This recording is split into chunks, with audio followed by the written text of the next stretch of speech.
Hi all, എല്ലാവർക്കും scene by സീനിൻ്റെ മറ്റൊരു എപ്പിസോഡിലേക്ക് സ്വാഗതം. നമ്മളിന്ന് പറയാൻ പോകുന്നത് വിഷ്വൽസും സ്റ്റോറി ലൈനും കാസ്റ്റിങ്ങും കൊണ്ട് യുഎസിൻ്റെ ഫേവറേറ്റ് ആയി മാറിയ 2020 നെറ്റ്ഫ്ലിക്സിൽ റിലീസായിട്ടുള്ള it's okay to not be okay എന്ന റൊമാൻറ്റിക് കൊറിയൻ ഡ്രാമയെക്കുറിച്ചാണ്. കഥ തുടങ്ങുന്നത് ഒരു കാർട്ടൂൺ കാണിച്ചുകൊണ്ടാണ്. ഒരുപാട് കാലങ്ങൾക്ക് മുമ്പ് കാട്ടിലെ ഒരു വലിയ കൊട്ടാരത്തിൽ സുന്ദരിയായ ഒരു പെൺകുട്ടി താമസിച്ചിരുന്നു. അവൾക്ക് കളിക്കാനോ കൂട്ടുകൂടാനോ സുഹൃത്തുക്കളായി ആരും തന്നെ ഉണ്ടായിരുന്നില്ല. ഒരു ദിവസം പുതിയ സുഹൃത്തുക്കളെ കണ്ടെത്താനായി ഈ പെൺകുട്ടി കൊട്ടാരം വിട്ട് പുറത്തിറങ്ങുന്നു. കണ്ടെത്തുന്ന തൻ്റെ പുതിയ കൂട്ടുകാർക്കായി ഒരു ഗിഫ്റ്റ് ബോക്സും അവൾ കയ്യിൽ കരുതുന്നു. എന്നാൽ ഇവൾ കൊണ്ടുവന്ന ഈ ബോക്സ് കാണുമ്പോൾ കുട്ടികളെല്ലാം പേടിച്ച് ഓടി രക്ഷപ്പെടുകയാണ് ചെയ്യുന്നത്. ആ ഒരു സമയത്ത് ഒരു ബ്ലാക്ക് ഷാഡോ അല്ലെങ്കിൽ ഒരു ഇവിൽ സ്പിരിറ്റ് ഈ കുട്ടിയെ കവർ ചെയ്യുന്നതായി കാണിക്കുന്നുണ്ട്. സങ്കടം വന്ന നമ്മുടെ പെൺകുട്ടി ഒരു കുളത്തിൽ നിന്ന് മീൻ പിടിക്കുകയാണ്. പിടിച്ചു കിട്ടുന്ന മീനിനെയെല്ലാം ഇവൾ ചവിട്ടി നിരിച്ചു കൊല്ലുന്നുണ്ട്. അടുത്ത തവണ ചൂണ്ടേറിയുമ്പോൾ മീനിന് പകരം ഇവൾക്കൊരു പയ്യനെയാണ് കിട്ടുന്നത്. ആ ഒരു സമയത്ത് ഇവൾ കവർ ചെയ്തിട്ടുണ്ടായിരുന്ന ആ ഒരു ഇവിൾ സ്പിരിറ്റ് പെട്ടെന്ന് അപ്രത്യക്ഷമാവുന്നത് നമുക്ക് കാണാം. അതിനുശേഷം ഈ പയ്യൻ എപ്പോഴും ഈ പെൺകുട്ടിയുടെ പിറകെ ഉണ്ടാവും. ഒരു ദിവസം ഒരു മലയുടെ മുകളിൽ വെച്ച് പെൺകുട്ടി നമ്മുടെ പയ്യനോട് ചോദിക്കും, നീ എപ്പോഴും എൻ്റെ കൂടെ തന്നെ ഉണ്ടാവുമോ? അതിന് ആ പയ്യൻ, ഞാൻ എപ്പോഴും എൻ്റെ കൂടെ തന്നെ കാണുമെന്ന് മറുപടി പറയും. ഉടനെ തന്നെ പെൺകുട്ടി അവളുടെ കയ്യിലുണ്ടായിരുന്ന ഒരു ബട്ടർഫ്ലൈയെ വലിച്ചെന്ന് കയറി 2 കഷ്ണമാക്കും. ഇത് കാണുന്ന നമ്മുടെ പയ്യൻ നന്നായി ഒന്ന് പേടിക്കുന്നുണ്ട്. അതിനുശേഷം അവൾ അവനോട് വീണ്ടും ചോദിക്കും, ഇത് കണ്ട ശേഷവും നീ എപ്പോഴും എൻ്റെ കൂടെ തന്നെ ഉണ്ടാവുമോ? അവനൊന്നും മിണ്ടാതെ അവിടെ നിന്നും ഓടി രക്ഷപ്പെടുന്നു. ആ സമയത്ത് അതിൻ്റെ സെപ്പറേറ്റായിട്ടുണ്ടായിരുന്ന ആ ഒരു ഇവിൾ സ്പിരിറ്റ് വീണ്ടും പെൺകുട്ടിയെ കവർ ചെയ്യുന്നതായി കാണാം. അവിടുന്ന് വിട്ടാൽ അടുത്ത സീനിൽ നമ്മുടെ ഹീറോയിനെയാണ് കാണിക്കുന്നത്. ഹീറോയിനോട് ഈ ഇവിൾ സ്പിരിറ്റ്, നീ ഒരു മോൺസ്റ്റർ ആണ്, അതുകൊണ്ട് തന്നെ നിന്റെ കൂടെ ആരും ഉണ്ടാവില്ല എന്നൊക്കെ പറയുന്നുണ്ട്. അതിന് ഹീറോയിന് ശരി അമ്മേ എന്നാണ് മറുപടി പറയുന്നത്. അപ്പോൾ നമുക്ക് മനസ്സിലാവും, നമ്മൾ നേരത്തെ കേട്ട ആ സ്റ്റോറിയിലെ ആ ഒരു ഇവിൾ സ്പിരിറ്റ് നമ്മുടെ ഹീറോയിൻ്റെ അമ്മയാണ്. അതേപോലെ ആ സ്റ്റോറിയിൽ ഉണ്ടായിരുന്ന ഒരു പെൺകുട്ടി നമ്മുടെ ഹീറോയിനാണ്. അടുത്ത് നമ്മൾ കാണുന്നത് നമ്മുടെ കഥാനായകനായ ടീയാണ്. ടീ ഇപ്പോൾ ഒരു ബസ്സിൽ എങ്ങോട്ടോ പോയിക്കൊണ്ടിരിക്കുകയാണ്. ടീക്ക് അച്ഛനും അമ്മയോ ആരുമില്ല. ആകെയുള്ളത് ഓട്ടിസം ബാധിച്ച ഒരു ചേട്ടനാണ്. ഓട്ടിസം എന്ന് പറഞ്ഞാൽ അറിയാലോ, എത്ര പ്രായമായി കഴിഞ്ഞാലും കുട്ടികളെ പോലെ ബിഹേവ് ചെയ്യുന്നതിനെയാണ് നമ്മൾ ഓട്ടിസം എന്ന് പറയുന്നത്. ടേ ഇപ്പോൾ പോയിക്കൊണ്ടിരിക്കുന്നത് ചേട്ടൻ്റെ സ്കൂളിലേക്കാണ്. ചേട്ടൻ സ്കൂളിൽ എന്തോ കാണിച്ചു കൂട്ടിയതിന് ടേയോട് വരാൻ പറഞ്ഞിരിക്കുകയാണ് പ്രിൻസിപ്പൾ. സ്കൂളിലെത്തുന്ന ടേയോട് പ്രിൻസിപ്പൾ വളരെ ദേഷ്യപ്പെട്ടാണ് സംസാരിക്കുന്നത്. ചേട്ടൻ്റെ സ്കൂളിലോട്ട് നോർമലായിട്ടല്ല പെരുമാറുന്നത്, ചേട്ടനെ ഇനി സ്കൂളിൽ വെച്ചുകൊണ്ടിരിക്കാൻ പറ്റില്ലെന്നൊക്കെ അയാൾ പറയുമ്പോഴും നമ്മുടെ ടേ ആകട്ടെ ഒന്നും മിണ്ടാതെ തലയും താട്ടിയത് കേട്ടിരിക്കുകയാണ് ചെയ്യുന്നത്. ഇത് കാണുന്ന ടേയുടെ ചേട്ടന് മനസ്സിലാവുന്നുണ്ട് ടേ വളരെ ദേഷ്യപ്പെട്ടാണ് ഇരിക്കുന്നതെന്ന്. എന്നാൽ നമ്മുടെ ടേ ആകട്ടെ അതൊന്നും പുറത്ത് കാണിക്കുന്ന പോലും ഇല്ല. എന്തായാലും ടേയുടെ ചേട്ടനെ സ്കൂളിൽ നിന്നും പുറത്താക്കി. ഇതേ സമയം നമ്മുടെ ഹീറോയിന് ഒരു ഹോട്ടലിൽ ഭക്ഷണം കഴിച്ചുകൊണ്ടിരിക്കുകയാണ്. എങ്ങെന്നാണ് നമ്മുടെ ഹീറോയിൻ്റെ പേര്. എങ്ങ് കുട്ടികൾക്ക് വേണ്ട ഫാരി ടെയിൽസ് ഒക്കെ എഴുതുന്ന അത്യാവശ്യം ഫേമസ് ആയിട്ടുള്ള ഒരു എഴുത്തുകാരിയാണ്. ഇതേ ഹോട്ടലിൽ ഭക്ഷണം കഴിക്കാൻ വന്ന ഒരു അമ്മയും മോളും നമ്മുടെ ഹീറോയിനെ കണ്ടിട്ട് മനസ്സിലാവുന്നുണ്ട്. ഓ, നിങ്ങൾ എങ്ങനെയല്ലേ, എൻ്റെ മോള് നിങ്ങളുടെ വലിയൊരു ഫാനാണ്, ഞങ്ങൾക്കൊരു ഓട്ടോഗ്രാഫ് തരുമെന്ന് ഈ അമ്മ ചോദിക്കുമ്പോൾ എങ്ങ് അവർക്ക് ഒരു ഓട്ടോഗ്രാഫ് എഴുതി കൊടുക്കുന്നു. ഇവളിങ്ങനെ ഓട്ടോഗ്രാഫ് എഴുതുമ്പോൾ ഈ കുട്ടി, ഓ നിങ്ങൾ കാണാൻ എന്ത് രസമാണ്, ഒരു പ്രിൻസസിനെ പോലെ ഉണ്ടെന്ന് പറയുമ്പോൾ നമ്മുടെ എങ്ങിനെ അത് തീരെ ഇഷ്ടപ്പെടുന്നില്ല. ഫോട്ടോ എടുക്കുന്ന ടൈമിൽ ഓരോന്ന് പറഞ്ഞ് ഈ കുട്ടി അവൾ അവിടെ നിന്ന് പേടിപ്പിച്ച് വിടുവാണ്. ഇത് കണ്ടുകൊണ്ടാണ് എങ്ങിൻ്റെ മാനേജർ അങ്ങോട്ടേക്ക് കയറി വരുന്നത്. രാവിലെ തന്നെ ആ കുട്ടി ഇങ്ങനെ കരഞ്ഞ് ഓടാനും മാത്രം നീ അവളോട് എന്താണ് പറഞ്ഞതെന്ന് മാനേജർ എങ്ങിനോട് ചോദിക്കുന്നു. ഞാൻ അവളോട് പ്രത്യേകിച്ചൊന്നും പറഞ്ഞിട്ടില്ല, അവൾക്ക് ചില തെറ്റായ ധാരണകളൊക്കെ ഉണ്ടായിരുന്നു, അതൊക്കെ ഒന്ന് മാറ്റി കൊടുത്തതേ ഉള്ളൂ എന്ന് എങ്ങ അയാളോട് മറുപടി പറയുന്നു. എങ്ങ എഴുതുന്ന പുസ്തകമെല്ലാം പബ്ലിഷ് ചെയ്യുന്നത് ഇയാളുടെ കമ്പനിയാണ്. എങ്ങനെയെന്നൊരു പ്രോഗ്രാം ഉണ്ട്. ഇവൾ എഴുതുന്ന പുസ്തകമെല്ലാം കുട്ടികൾക്ക് വളരെയധികം ഇഷ്ടമാണ്. അതുകൊണ്ട് തന്നെ പല സ്ഥലങ്ങളിലും ഇവളത് വായിച്ചു കൊടുക്കുന്നതിന് വേണ്ടി പോകാറുണ്ട്. ഇന്ന് അവൾ പോകാൻ പോകുന്നത് ഒരു ഹോസ്പിറ്റലിലേക്കാണ്. അവിടെ വയ്യാതെ കിടക്കുന്ന കുട്ടികൾക്ക് കഥ വായിച്ചു കൊടുക്കാനാണ് എങ്ങ് പോകുന്നത്. ആ പ്രോഗ്രാമിന് ഇവളെ കൊണ്ടുപോകാൻ വേണ്ടിയിട്ടാണ് ഇയാളിപ്പോൾ വന്നിട്ടുള്ളത്. ഇയാളിങ്ങനെ എങ്ങിനോട് സംസാരിച്ചു കൊണ്ടിരിക്കുന്നതിൻ്റെ ഇടയിൽ ഇയാളുടെ ഫോണിലേക്ക് ഓക്കെ മെൻ്റൽ ഹോസ്പിറ്റലിൽ നിന്ന് സേവ് ചെയ്തിട്ടുള്ള ഒരു നമ്പറിൽ നിന്നും ഒരു കോൾ വരുന്നുണ്ട്. ഇത് കാണുന്ന നമ്മുടെ മാനേജർ ചെറുതായിട്ടൊന്ന് പേടിക്കുന്നതായി കാണാം. ഈ ലോണുകാർ തെണ്ടികളോട് ഞാൻ എപ്പോഴും പറയുന്നത്, എനിക്ക് നിങ്ങളുടെ ലോണൊന്നും വേണ്ട, ഞാൻ ഭയങ്കര റിച്ച് ആണോ എന്നൊക്കെ പറഞ്ഞ് ഇയാൾ വേഗം ആ ഫോൺ കട്ട് ചെയ്യുവാണ്. ഞാൻ എന്തുകൊണ്ടാണ് എപ്പോഴും ഇവിടെ വന്ന് ഭക്ഷണം കഴിക്കുന്നതെന്ന് നിങ്ങൾക്ക് അറിയോ എന്ന് എങ്ങ് മാനേജറിനോട് ചോദിക്കുന്നുണ്ട്. ഇവിടുത്തെ ഭക്ഷണം അത്ര അടിപൊളിയാവും, അല്ലാതെ നീ ഇവിടെ വന്ന് ഭക്ഷണം കഴിക്കില്ലല്ലോ എന്ന് മാനേജർ എങ്ങനോട് പറയുമ്പോൾ എങ്ങ് പറയുന്നത്, അതുകൊണ്ടൊന്നുമല്ല, ഇവിടെ ഉള്ളതിൽ വെച്ച് ഏറ്റവും നല്ല നൈഫ് പ്രൊവൈഡ് ചെയ്യുന്നതെന്നാണ്. എന്നിട്ട് അവൾ ഈ നൈഫ് ഇയാൾക്ക് കാണിച്ചു കൊടുക്കുന്നതിൻ്റെ ഇടയിൽ അവളെ കൈ ഒന്ന് മുറിയുന്നുണ്ട്. എന്നാൽ യങ് അതൊന്നും കാര്യമാക്കാതെ കണ്ടില്ലേ എന്തോ ഷാർപ്നെസ് ആണ് ഈ നൈഫിനെന്നൊക്കെ പറഞ്ഞിട്ട് അവൾ അതിൻ്റെ ഭംഗി ആസ്വദിക്കുകയാണ്. ഒരു സൈക്കോ പോലെയാണ് അവൾ ബിഹേവ് ചെയ്യുന്നത്. എന്നാലും ഈ കത്തി എനിക്ക് ഇഷ്ടമായി എന്ന് പറഞ്ഞിട്ട് അവൾ ആ കത്തി എടുത്ത് തൻ്റെ ബാഗിലിട്ട് അവിടെ നിന്ന് ഇറങ്ങുകയാണ്. അടുത്ത സീനിൽ നമ്മൾ ടേ ആണ് കാണിക്കുന്നത്. ടേ ഒരു ഹോസ്പിറ്റലിൽ കെയർ ടേക്കറായാണ് ജോലി ചെയ്യുന്നത്. പെട്ടെന്ന് ഒരു നേഴ്സ് വന്ന് ഒരു എമർജൻസി ഉണ്ട്, നീ ഇപ്പോൾ തന്നെ വരണമെന്ന് പറഞ്ഞ് ടേയെ വിളിച്ചുകൊണ്ട് പോകുന്നു. ടേ ചെന്ന് നോക്കുമ്പോൾ ഒരു പേഷ്യൻറ്റ് 2-3 ദിവസം പട്ടിണി കിട്ട പോലെ ഫുഡൊന്നാകെ വാരി വലിച്ച് അകത്താക്കുകയാണ്. ബാക്കിയുള്ളവരെല്ലാം ഇവരുടെ അടുത്ത് പോകാൻ പേടിച്ച് ദൂരെയൊക്കെ മാറി നിൽക്കുന്നുണ്ട്. ടേ അവരുടെ അടുത്ത് ചെന്ന് നീ ഇങ്ങനെയൊന്നും കഴിക്കരുത്, നിന്റെ വയറ് കേടാവുന്നൊക്കെ അവരുടെ സ്നേഹത്തോടെ പറയുന്നുണ്ട്.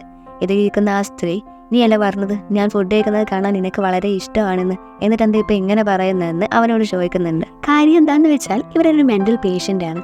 ഇവരുടെ വിചാരം ടേ ആണ് ഇവരുടെ ഹസ്ബൻഡ് എന്നാണ്. ഇവർ ഭക്ഷണം കഴിക്കാതിരുന്നൊരു ടൈമിൽ ഇവരെ കൊണ്ട് എങ്ങനെയെങ്കിലും ഭക്ഷണം കഴിപ്പിക്കാൻ വേണ്ടി ടേ ഇവരോട് പറഞ്ഞിട്ടുണ്ടാവും നീ ഭക്ഷണം കഴിക്കുന്നത് കാണാൻ നല്ല രസമാണെന്ന്. ഇത് കേട്ടിട്ടാണ് ഇവരിപ്പോൾ ഈ ഭക്ഷണമെല്ലാം വാരി വലിച്ച് അകത്താക്കുന്നത്. അതിനുശേഷം ഇവർ ടേയെ കെട്ടിപ്പിടിച്ച് ഇതുവരെ കഴിച്ചത് മുഴുവൻ അവൻ്റെ പുറത്തേക്ക് വോമിറ്റ് ചെയ്യുന്നു. അവിടെ കൂടിയിരുന്നവരെല്ലാം വളരെ അറപ്പോടെ ഈ സ്ത്രീയെ നോക്കുമ്പോൾ ടേ മാത്രം അവരെ നോക്കി ചിരിക്കുന്നു. ഒരു കെയർടേക്കറുടെ ജോലി എത്രത്തോളം ഡിഫിക്കൽട്ടാണെന്ന് ഈ ഒരു സീനിലൂടെ നമുക്ക് മനസ്സിലാക്കാൻ കഴിയും. എന്ത് സംഭവിച്ചാലും ചിരിച്ചുകൊണ്ടാണ് ടേ ഇതിനെല്ലാം നേരിടുന്നത്. ആ ഒരു ഹോസ്പിറ്റലിൽ തന്നെ സൂയിസൈഡ് ചെയ്യാൻ ശ്രമിച്ചതിന് വേറൊരു പേഷ്യൻറ്റിനെ കൂടി അഡ്മിറ്റ് ചെയ്യുന്നുണ്ട്. അയാൾ സ്വന്തം ജീവനെടുക്കാൻ ശ്രമിച്ചതിന് പുറമെ സ്വന്തം മോൾക്കും വിഷം കൊടുത്ത് അവളെയും കൊല്ലാൻ നോക്കുന്നുണ്ട്. പക്ഷേ അവൾക്കൊന്നും സംഭവിക്കുന്നില്ല, എന്തോ ഭാഗ്യത്തിന് അവൾ രക്ഷപ്പെടുന്നുണ്ട്. എങ്കിപ്പോൾ ആ പ്രോഗ്രാം നടക്കുന്ന സ്ഥലത്തേക്ക് പോയിക്കൊണ്ടിരിക്കുകയാണ്. ഇവളുടെ മാനേജർ ഇന്ന് എന്തൊക്കെയാണ് ചെയ്യേണ്ടതിനെ കുറിച്ച് ഇവൾക്ക് ഡീറ്റെയിൽഡ് ആയിട്ട് പറഞ്ഞു കൊടുക്കുന്നുണ്ട്. നീ ആദ്യം കുട്ടികൾക്ക് കഥ പറഞ്ഞു കൊടുക്കണം, അതിനുശേഷം അവർക്ക് ഓട്ടോഗ്രാഫ് സൈൻ ചെയ്ത് കൊടുക്കണം എന്നൊക്കെ ഇവളോട് പറയുന്നു.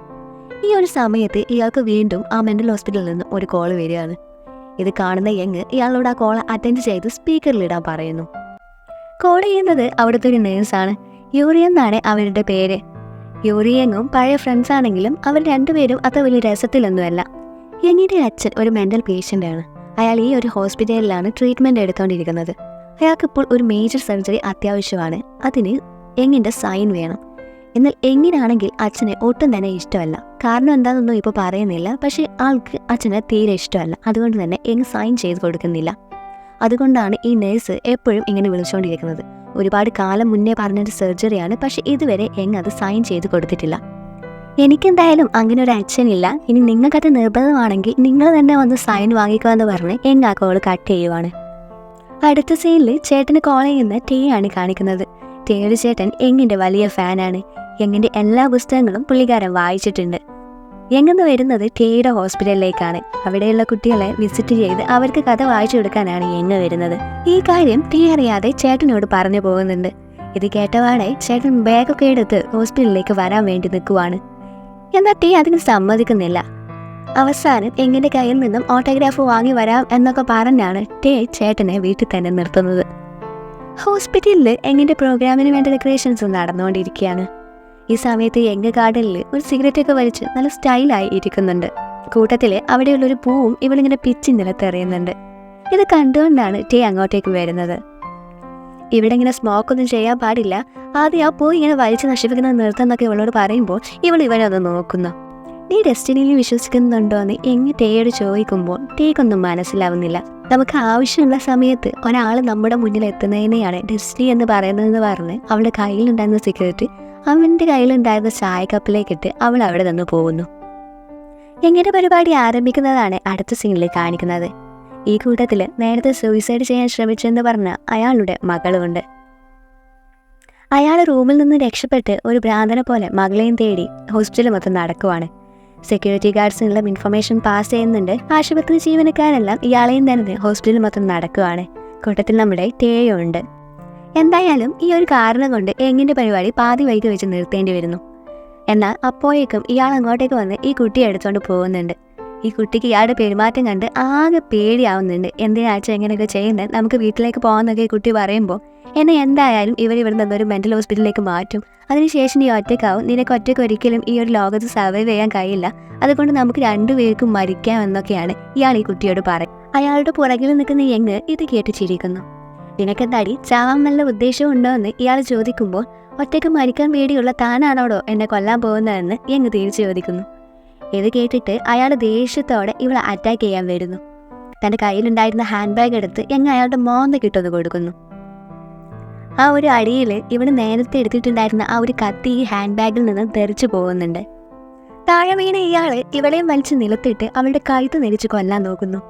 നന്നായി ശ്വാസം മുട്ടുന്ന സമയത്ത് പോലും എന്നെ വിടരോ എന്ന് യങ് ഇയാളോട് കെഞ്ചുന്നില്ല. പകരം കുറച്ചുകൂടി അമർത്തി പിടിക്കടോ എന്നാണ് യങ് ഇയാളോട് പറയുന്നത്. ഈ ഒരു സമയത്ത് നമുക്ക് മനസ്സിലാവും എത്രത്തോളം സൈക്കോയാണ് നമ്മുടെ യങ്ങെന്ന്. ഇത് കണ്ടുകൊണ്ട് അങ്ങോട്ടേക്ക് വീഴുന്ന ടേ ഒരു വിധത്തിൽ അയാളെ പിടിച്ചു മാറ്റി എങ്ങനെ രക്ഷിക്കുന്നു. എന്നാൽ ഇതുകൊണ്ടൊന്നും എങ്ങിന്റെ ദേഷ്യം മാറുന്നില്ല. അവൾ അവിടെ ഉണ്ടായിരുന്ന കത്തിയെടുത്ത് വീണ്ടും അയാളെ അറ്റാക്ക് ചെയ്യാൻ നോക്കുന്നുണ്ടെങ്കിലും ടേ തൻ്റെ കൈ കൊണ്ടത് തടയുന്നു. അവൻ്റെ കയ്യിൽ നിന്നും ബ്ലഡൊക്കെ വരുന്നുണ്ട്. പക്ഷെ അപ്പോഴേക്കും സെക്യൂരിറ്റി ഗാർഡ്സ് അങ്ങോട്ടേക്ക് വന്ന് അയാളെ അവിടെ നിന്നും പിടിച്ചോണ്ട് പോകുന്നു. ശരിക്കും എനിക്കുള്ള ട്രീറ്റ്മെന്റ് വേണ്ടത് അവക്കാണ്, അവക്ക് കൊടുക്കുന്നൊക്കെ അയാൾ പോകുമ്പോൾ വിളിച്ചു പറയുന്നുണ്ട്. ടേ ആകട്ടെ കയ്യിൽ മുറിവൊന്നും കാര്യമാക്കാതെ കത്തിയിൽ നിന്നും യങ്ങിന്റെ ഫിംഗർ പ്രിന്റ് തുടച്ചു കളഞ്ഞോണ്ടിരിക്കുകയാണ്. എന്താ കത്തിക്കാണ് മുറിവ് പറ്റിയെന്ന് ഇവനോട് കളിയാക്കി ചോദിക്കുന്നുണ്ട്. ഞാൻ ജസ്റ്റ് അയാളെ ഒന്ന് പേടിപ്പിക്കാൻ മാത്രമേ ഉദ്ദേശിച്ചിട്ടുള്ളൂ, നീയാണ് ഇടയിൽ കയറി ഓവർ റിയാക്ട് ചെയ്തതെന്നും പറഞ്ഞ് കർച്ചീഫ് വാങ്ങി അവന്റെ മുറിവ് ഇവള് കെട്ടിക്കൊടുക്കുന്നു. അവിടുന്ന് മാറിയുള്ള അടുത്ത സീനിൽ ഈ ഹോസ്പിറ്റലിന്റെ ചീഫ് ടേയെ വിളിപ്പിച്ചിരിക്കുകയാണ്. അവിടെ നടന്ന കാര്യങ്ങളെല്ലാം പുറത്ത് വലിയ ന്യൂസായി മാറിയിട്ടുണ്ട്. ടേ കാരണമല്ല ഇതൊന്നും സംഭവിച്ചത് എങ്കിൽ പോലും അതിന്റെ റെസ്പോൺസിബിലിറ്റി ഏറ്റെടുക്കാൻ അവർക്ക് ഇപ്പോൾ ഒരാളെ ആവശ്യമാണ്. ടേ ആണെങ്കിൽ ഒരു ഹോസ്പിറ്റലിലും ഒരു വർഷത്തിൽ കൂടുതൽ ജോലി ചെയ്യാറില്ല. ഈ ഒരു കാരണം കൊണ്ട് തന്നെ അവൻ ജോലി ചെയ്യുന്ന 15ാമത്തെ ഹോസ്പിറ്റലോ മറ്റോ ആണിത്. ഇത് മനസ്സിലാക്കിക്കൊണ്ടാണ് ഇയാൾ ഇപ്പോൾ ഇവനോട് സംസാരിക്കുന്നത്. ടേ ഇവിടെ വന്നിട്ട് ഇപ്പോൾ ഏകദേശം 10 മാസം ആവാറായിട്ടുണ്ട്. വൈകാതെ തന്നെ അവൻ ഈ ഹോസ്പിറ്റലിൽ നിന്നും പോകും. അതുകൊണ്ട് ഈ റെസ്പോൺസിബിലിറ്റി ഏറ്റെടുത്ത് ഇന്ന് തന്നെ ഇവിടുന്ന് പോവുകയാണെങ്കിൽ അവന് എക്സ്ട്രാ കുറച്ച് ക്യാഷ് കൂടി കൊടുക്കാമെന്ന് ഈ ചീഫ് ഇവനോട് പറയും. കുറച്ച് ക്യാഷ് കിട്ടുന്ന പരിപാടിയല്ലേ എന്ന് വിചാരിച്ച് ടേ ഇതിന് സമ്മതിക്കും. അന്ന് തന്നെ റിസൈൻ ചെയ്ത് അവൻ അവിടെ നിന്ന് ഇറങ്ങുന്നു. യൂറി എങ്ങ് പറഞ്ഞ പോലെ അവളെ സൈനിന് വേണ്ടി അവളെ വീട്ടിലേക്ക് വരുന്നു. ഒരുപാട് കുത്തുവാക്കുകൾ പറഞ്ഞിട്ടൊക്കെയാണെങ്കിലും യങ് അവസാനം സൈൻ ചെയ്ത് കൊടുക്കുന്നുണ്ട്. ഏട്ടന് സ്കൂളിൽ നിന്ന് പുറത്താക്കുകയും ചെയ്തു. ആദ്യം ഉണ്ടായിരുന്ന ഒരു ജോലി യങ് കാരണം ദേ ഇങ്ങനെ റിസൈൻ ചെയ്ത് നടു റോട്ടിൽ നിൽക്കേണ്ടിയും വന്നു. ഇതെല്ലാം ആലോചിച്ച് തകർന്നിരുന്ന ടേയെ അവൻ്റെ കൂട്ടുകാരനാണ് വീട്ടിലെത്തിക്കുന്നത്. വീട്ടിലെത്തിയപ്പോഴാണ് ടേക്ക് ഓർമ്മ വരുന്നത് ചേട്ടന് കൊടുത്ത പ്രോമിസിനെ പറ്റി. അയ്യോ ഇനി എന്ത് ചെയ്യും, ഓട്ടോഗ്രാഫ് ഇല്ലാതെ വീട്ടിൽ പോകാൻ പറ്റില്ലല്ലോ, ഏട്ടനെ ശരിയാക്കുമെന്നെല്ലാം പറഞ്ഞ് ടേ ടെൻഷൻ അടിക്കുമ്പോൾ അവൻ്റെ അവസ്ഥ അറിയുന്ന അവൻ്റെ കൂട്ടുകാരൻ ഇന്റർനെറ്റിൽ നിന്നും എങ്ങിൻ്റെ അതേപോലെയുള്ളൊരു ഓട്ടോഗ്രാഫ് പകർത്തി അവന് കൊടുക്കുന്നു. എന്നാൽ ഒറ്റ നോട്ടത്തിൽ തന്നെ ടേയുടെ ചേട്ടൻ അത് ഫേക്കാണെന്ന് കണ്ടുപിടിക്കുന്നുണ്ട്. എന്നിട്ട് ചെറിയ കുട്ടികൾ പിണങ്ങി പോകുന്നത് പോലെ അയാളുടെ ടെൻറ്റ് വീട്ടിൽ ചെന്നിരിക്കുന്നു. ഇതിനെല്ലാം കാരണക്കാരത്തിയായ യങ്ങാണ് അവളുടെ ഒരു ബുക്ക് പോലെ ഇനി ഈ വീട്ടിൽ വേണ്ടാന്ന് പറഞ്ഞ് ടേയുടെ ഫ്രണ്ട് അവിടെ ഉണ്ടായിരുന്ന യങ്ങിൻ്റെ ബുക്കെല്ലാം കൂടി എടുത്ത് കത്തിക്കുന്നത് പോലെ കാണിക്കുകയാണ്. ഇത് കേൾക്കുന്ന ടേയുടെ ചേട്ടൻ ആ ടെൻറ്റിൽ നിന്ന് ഇറങ്ങി വന്ന് അവൻ്റെ കയ്യിൽ നിന്നും ആ പുസ്തകമെല്ലാം പിടിച്ചു വലിച്ച് വാങ്ങുവാണ്. അങ്ങനെ അവർ 3 പേരും കൂടി അവിടെ ഒരു പിടിയും വലിയുമാവുന്നു. ഇതിനിടയിൽ നമ്മുടെ യങ്ങിൻ്റെ മാനേജർ ടേയുടെ ഫോണിലേക്ക് ഒരുപാട് മെസ്സേജസ് അയക്കുന്നുണ്ട്. യങ്ങിൻ്റെ കത്തി കൊണ്ടാണല്ലോ ടേയുടെ കൈ മുറിഞ്ഞത്, അപ്പോൾ അവൻ അതുമായി മീഡിയയുടെ അടുത്ത് പോവോ, അതൊരു വലിയ കേസാക്കോ, ഇവർ ബ്ലാക്ക് മെയിൽ ചെയ്യാനൊക്കെ എടുക്കുമോ എന്നൊക്കെയുള്ള പേടിയിൽ ആദ്യം തന്നെ ഇവനെ കുറച്ച് പൈസ കൊടുത്ത് സെറ്റിൽ ചെയ്യാൻ വേണ്ടിയിട്ടാണ് ഇവനെ വിളിക്കുന്നത്. നാളെ ഒന്ന് ഓഫീസിലേക്ക് വരാൻ പറ്റുമോ പ്ലീസ് എന്നൊക്കെയാണ് മെസ്സേജിലുള്ളത്. അവനതിന് ഓക്കെ ഞാൻ വരാം എന്ന് പറഞ്ഞ് റിപ്ലൈ കൊടുക്കുന്നു. രാത്രി ഇങ്ങ് ടേയെ കുറിച്ച് ആലോചിച്ചുകൊണ്ടാണ് കിടക്കുന്നത്. ടേയും എങ്ങിനെ കുറിച്ച് ആലോചിക്കുന്നുണ്ട്. ഉറക്കം വരാതായപ്പോൾ ടേ എങ്ങിൻ്റെ പുസ്തകം എടുത്ത് വായിച്ചു നോക്കുന്നു. കുട്ടികൾക്ക് വേണ്ടിയിട്ടുള്ള പുസ്തകമാണെങ്കിലും അതിന് വേറെയും പല അർത്ഥങ്ങളുള്ളതുപോലെ അവന് തോന്നുന്നു. ടേയുടെ ചേട്ടൻ കാണുന്ന ഒരു സ്വപ്നമാണ് അടുത്ത സീനിൽ കാണിക്കുന്നത്. ഇരുട്ട് നിറഞ്ഞൊരു വലിയ കാടിനുള്ളിലൂടെ ചേട്ടൻ ഓടിക്കൊണ്ടിരിക്കുകയാണ്. ബാക്കിൽ ഒരു കൂട്ടം ബട്ടർഫ്ലൈസ് ചേട്ടൻ അറ്റാക്ക് ചെയ്യാനായി വന്നുകൊണ്ടിരിക്കുന്നു. ഉറക്കത്തിൽ നിന്നും നെട്ടി എണീക്കുന്ന ചേട്ടൻ പൂമ്പാറ്റകൾ അവർ വരുന്നുണ്ട്, അവരെന്നെ കൊല്ലും, നമുക്ക് ഇവിടുന്ന് പെട്ടെന്ന് തന്നെ പോകണം എന്നൊക്കെ പറഞ്ഞ് വീണ്ടും ആ ടെൻറ്റിനുള്ളിൽ പോയി ഒളിച്ചിരിക്കുകയാണ്. ഇതൊക്കെ കാണുന്ന ടേ ഒന്നും ചെയ്യാനാവാതെ നിസ്സഹായനായി നിൽക്കുകയാണ്. ഈ ഒരു ബട്ടർഫ്ലൈ കണക്ഷൻ ഈ സ്റ്റോറിയുടെ പല ഭാഗത്തും വരുന്നുണ്ട്. ബട്ടർഫ്ലൈസ് വരുന്ന സമയമായി ഇനി അധിക കാലം ഈ നാട്ടിൽ നിൽക്കാൻ പറ്റില്ല എന്നൊക്കെ ടേ നേരത്തെ തന്നെ അവൻ്റെ കൂട്ടുകാരനോട് പറയുന്നതൊക്കെ കാണിക്കുന്നുണ്ട്. ബട്ടർഫ്ലൈസുമായി ഇവരുടെ പാസ്റ്റിന് എന്തോ കണക്ഷൻ ഉണ്ടെന്ന് മാത്രമേ നമുക്കിപ്പോൾ മനസ്സിലാവുന്നുള്ളൂ. പക്ഷെ അതെന്താണെന്നൊന്നും ഇപ്പോൾ പറയുന്നില്ല. പിറ്റേന്ന് രാവിലെ തന്നെ ടേ യങ്ങിൻ്റെ മാനേജറെ കാണാൻ വേണ്ടി പോകുന്നു. അവിടെ വെച്ച് അവൻ യങ്ങിനെ വീണ്ടും കാണുന്നുണ്ട്. ടേ ഇവിടെ കാണുന്ന യങ്, ഞാൻ വിചാരിച്ചത് നീ എല്ലാവരെക്കാളും കുറച്ച് ഡിഫറെൻ്റ് ആവുമെന്നാണ്, നിനക്ക് എത്ര തരാമെന്നാണ് അയാൾ പറഞ്ഞത് എന്നൊക്കെ ഇവൻ ക്യാഷ് വാങ്ങാൻ വന്നതാണ് എന്ന രീതിയിലാണ് യങ് അവനോട് സംസാരിക്കുന്നത്. അതിന് ടേ, ഞാൻ ക്യാഷ് വാങ്ങാൻ വന്നതല്ല, നിന്നെ വീണ്ടും കാണാൻ പറ്റിയാലോ എന്ന് വിചാരിച്ച് വന്നതാണ് എന്ന് പറയുന്നു. എന്നിട്ട് അവളെ കണ്ണിലേക്ക് നോക്കി, നിന്റെ ഈ കണ്ണുകൾ എനിക്കറിയാവുന്ന ഒരാളെ എന്നെ ഓർമ്മപ്പെടുത്തുന്നു. അതെന്താ നിനക്ക് അവളെ പേടിയായിരുന്നുവെന്ന് എങ്ങി ചോദിക്കുമ്പോൾ നേരെ തിരിച്ചായിരുന്നു, എനിക്ക് അവളെ ഒരുപാട് ഇഷ്ടമായിരുന്നുവെന്നാണ് ടീ അവളോട് പറയുന്നത്. അവിടെ വെച്ച് ഈ ഒരു എപ്പിസോഡ് അവസാനിക്കുന്നു.